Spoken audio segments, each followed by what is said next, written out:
So Payal has been someone who has been, who's presented her project 9, I think it close to a year or less than that.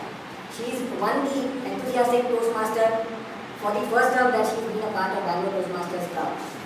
And she's been active, and so you can see that bubbliness from within. So when she talks that the things should come from within, I think there would be no better person to talk about it. I would summarize your speech by saying that it was peppy.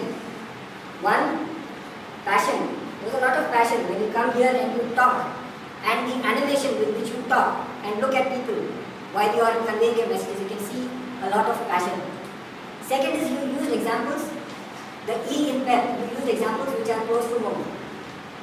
You spoke about Dr. Rajdeep, whom most of the people over here, if not all, know very well.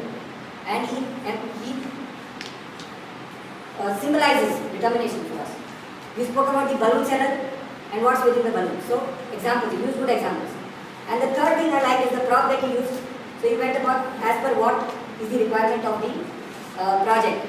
Where if possible, you use a prop. You showed that page where you showed that blank space which can be filled by the person himself. I would say some suggestions which would serve as a PAL to you. PAL. The first is vary your pace more. Where you need to emphasize, you need to go slow. And where you need to attract attention, you need to go fast. You need to also, second thing is give some action point at the end. Some of the people should be able to visualize themselves in that position and see, okay, this is what I need to do. Maybe one or two steps, how you look within, how you introspect. Meditation may be something that you want to talk about, which Avinash spoke of, or something else as an action point.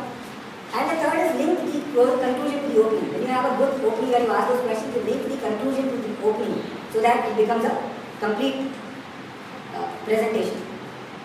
So these three suggestions I have for you, but otherwise, as I said, it was a peppy speech.